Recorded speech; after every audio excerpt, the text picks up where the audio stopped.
Hello everybody, and welcome to Taiwan Talk, a show where we explore news and topics from and about Taiwan. I'm today's host, Trevor Tortomasi, and for this episode, I'm speaking with James Wong, a YouTuber here in Taiwan. Hey everyone, thanks for having me on the show. I really appreciate it.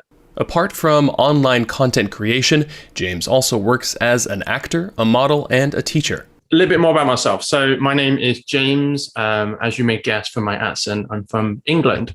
However, I'm not fully English. My dad is, in fact, from Hong Kong. My mother is British, so I am half Asian, half Caucasian, living here in Taiwan. And one more thing about James that I find absolutely inspiring. He was born with profound hearing loss, but he hasn't let it slow him down in the slightest. He has talked openly in his videos about overcoming this hurdle, but I'll let him explain for himself in a moment. For this interview, the epidemic kept us in our respective boxes, but I had been meaning to speak with James for a while, so I'm happy I finally got the chance to jump on a video call. I've noticed that the earliest video on your channel is from around August 2019, I believe. Yes. That means you've been making videos during the pandemic for longer than you've been making them outside the pandemic. So my YouTube adventure experience actually began way back in 2009. I made my first video back then, and that is the year I started doing parkour. So you have a secret channel behind there too. I would say I just separated them. I wanted a fresh start, and that's what it was. So from that point, I just started looking at how to make better videos, how to film better, how to edit better. And this was the first video I ever made where I was speaking to the camera. So it was a very different experience. And telling a story is very different to just showing off some parkour moves. And one of the reasons I did it is because it felt uncomfortable. One of the things I like to do is push myself into uncomfortable situations and get better at things that I'm not good at.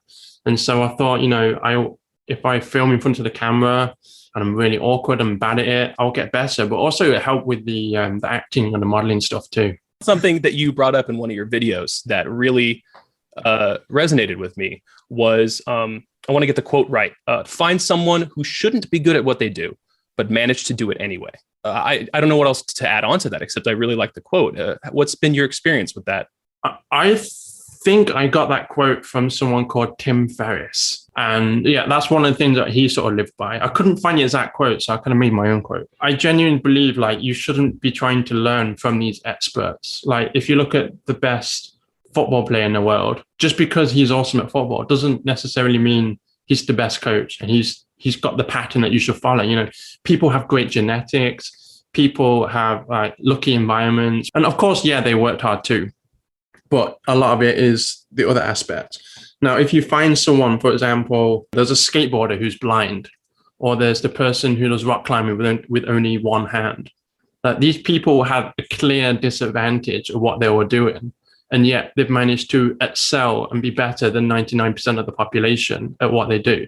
Well, you've had to overcome something yourself as well. You mentioned in your videos that you have been deaf since birth. Now, I'll be honest, I had thought that the word deaf meant no hearing at all. I guess a lot of people have heard of the term legally blind, by sort of law or whatever thing it is. They are blind. On paper, they are blind, but they can still see to some degree, right? I was born with a profound hearing loss, which ranges between 50 to 80% of loss in both ears, depending on what sort of high tone or low tone you're looking at.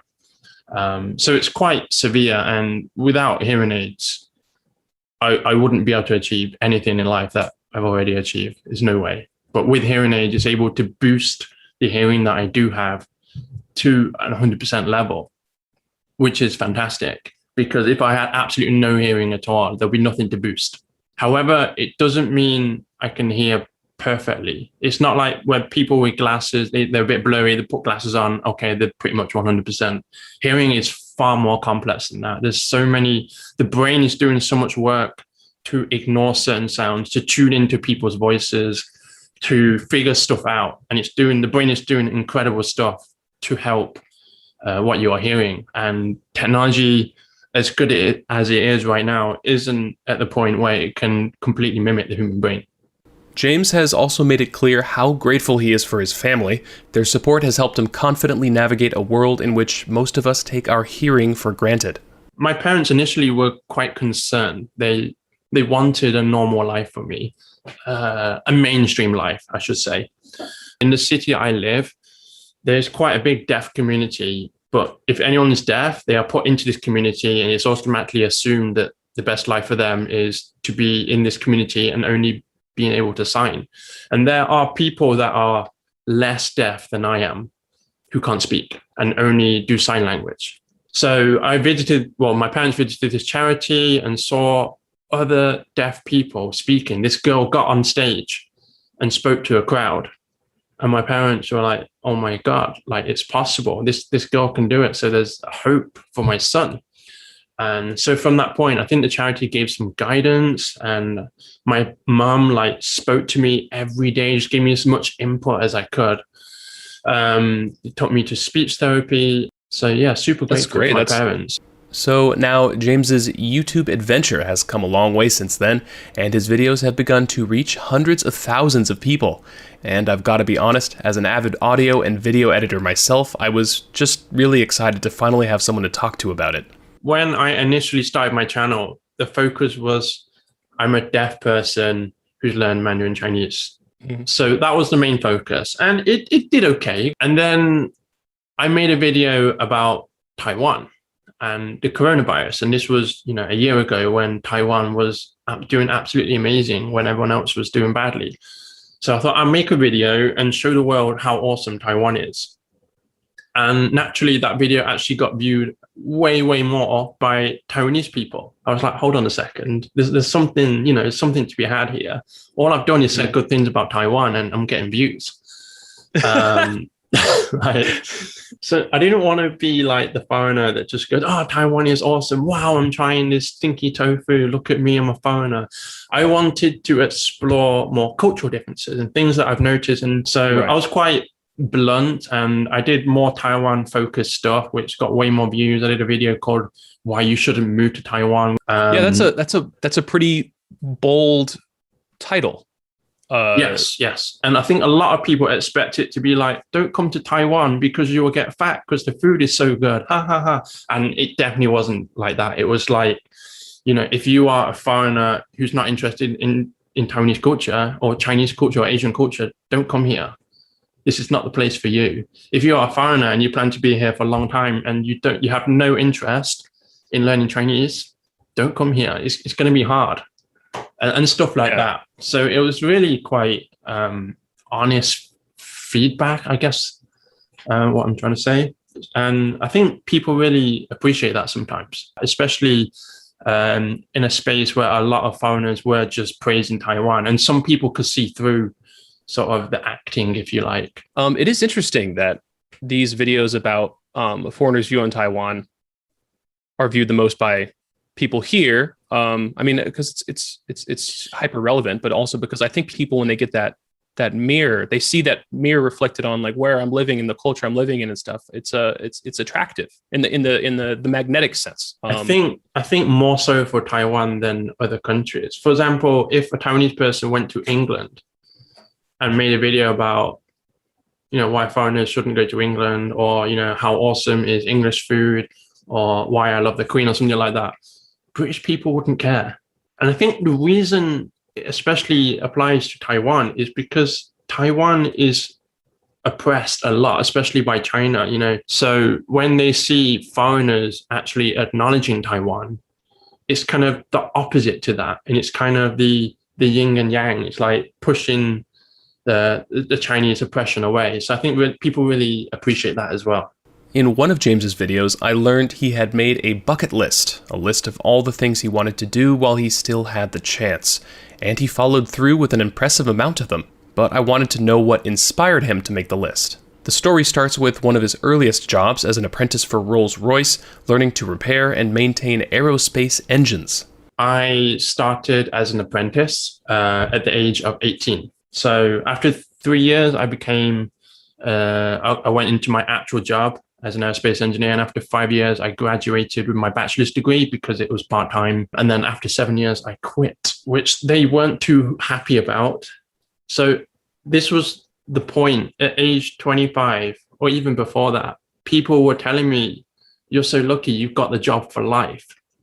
And that's so scary to me. That terrified me. Is that when you made the bucket list? So I made the bucket. This was something that sat with me for a few years, and that bucket list grew over 3 or 4 years. That wasn't just like sat down and banged it out. That was something I added to every so often. And there were so many things on this bucket list, from visiting the Great Wall of China, going to Goa in India to party, experiencing Chinese New Year in Hong Kong. So I went to my boss and said, I want to take a year off. And the next day they said, no, we can't do that. And I said, okay, then I resign. Yeah, my last day was like literally December 31st or something like that. And like January 5th, January 4th, I flew out to India and began a year off. So after overcoming a disability, leaving an established career, and taking on a bucket list, it's clear that James has encountered no small amount of challenges. So I asked him what the most difficult video project has been for him so far. So there's a video that I made, which I've been planning for a very long time, even before I started learning Chinese. And I made it about a year ago. And it was me learning Cantonese and having my first ever conversation with my dad in Cantonese. So this was something I always wanted to do. I always wanted to speak my dad's language. This is what started my curiosity about Asia. After I reached a certain point in Mandarin Chinese, I decided I'm going to learn Cantonese. Like, how do I do that? And basically, I just went on like a teaching platform and just kept booking teachers. Like every day, I had a class almost every day for half an hour. And I bought this book and I applied study methods for Mandarin, like what I knew worked. Because when I learned Mandarin, I had no idea how to learn a language. And I feel after you learn your first languages, the second, third, and fourth one become easier. So yeah, I just filmed that. I filmed all of my lessons. And then after 9 months, I called my dad and said, like, when are you free next week? Because I'm going to speak to you in Cantonese. Oh, this was a surprise. I didn't realize. Yeah, he didn't have a clue. Hadn't known. Oh, that's awesome. No, I studied entirely, like, I mean, it wasn't secret because I'm in Taiwan. I just had to not tell Right. him. So it wasn't hard. With these kind of things, you have no idea, like, am I going to stick with it? Are these lessons going to look interesting? I'm going to learn fast enough. How can I tell this in a way that make people interested? Is my dad going to like comply on video? So until I finished the video, there was no actual way of knowing if the video would ever be made, despite how much time and effort I put into it. Yeah, and then I just sat down and filmed myself. I told my story. I said why I didn't know Cantonese. And I just talked through the process. And I talked about how when we went to Hong Kong when I was younger, I tried to speak to the waiter in Cantonese. And the waiter just gave me the most confused look and said, I have no idea what you're saying. And then my dad said, oh, you said it all wrong. The tones were wrong. And I just felt like so demotivated there. And I was like, I'm never speaking Cantonese again. So yeah, right before that phone call with my dad, like those memories came flooding back. Just this idea of speaking to my dad, I was so nervous. And you could see this if you watch the video, like a lot of people saying they felt really emotional watching it. And so I had this conversation with my dad and he was just basically like, whoa, like you've managed to learn this language living in a country that doesn't speak that language. And we can have a basic conversation. And he just felt that's amazing. And then 8 months later, it just exploded and Hong Kong got hold of this video. And all these people were telling me how, they moved from Hong Kong to the West and they want their children to learn Cantonese and they're worried that they won't learn it. And now that they see my video, they think, okay, they can do it by themselves when they're older, and parents of deaf kids have reached out and stuff like that. So that's the reason I do it. I want to inspire people. I want to help people. And that was actually one of the things on the bucket list, inspire someone. Like James said, the process of planning a video project can be a daunting task. Sometimes I wonder where I should even begin. Do we just passively write down ideas when we think of them, or do we actively sit down and try to think up as many as we can? So I asked James if he had any more tips for anyone who wants to get started. So for me, YouTube is something I want to enjoy, so I don't force myself. I also have a notepad with a lot of ideas on it. And sometimes they just need to be fleshed out or they need to be a little bit more. So they'll sit there for a while. When I have a good idea, I'll write a script. After I've scripted it, I will film the A-roll, the talking head shot. And then I'll watch that talking head shot and I'll make a shot list of all the B-roll shots that I want. Sometimes I'm lucky I already have that shot. And sometimes I'll need to make an effort to go out and find that shot. And it's also good to film extra stuff, like you said, because in the future, you might need that bird shot, or you might need that old man walking across the road. It might not be relevant to the video you made now, but your future self will thank you for it. Yeah, absolutely. Another thing I've started doing earlier on, like the subtitle process. Oh man, was horrible. Not only just type in the English subtitles, I would then sit down either with my wife or something like that. I was asked, like, can you help me translate? And it's not fair to keep asking people to do this for free, or try and do it yourself and get people to correct your mistakes. It's not sustainable. So I realized fairly early on, I need to be spending money. I need to find someone to do this for me. And it also pushes me to make the video, because if I've spent a little bit of money to get the subtitles done, I better make the video now. As I close out this episode, I'd like to say thank you again to James Wong. You can check out his YouTube channel, James Wong Life, for some interesting perspectives on life in Taiwan and its place in the world. You can also find him on Instagram, again at James Wong Life. And feel free to ask me any questions, especially regarding Chinese, being deaf or having deaf children. Even if you just want to have a chat, I'm up for it. Anyone who wants to have a chat, give me a shout. Hit me up. All right. James Wong, everybody. Thank you very much, man. Thank you. Join my co-host Ryan Drillsma in next week's episode. And if we survive the epidemic, then I'll have another episode up in 2 weeks. Stay safe out there, everybody. Until next time, I'm Trevor Tortomasi on ICRT FM 100.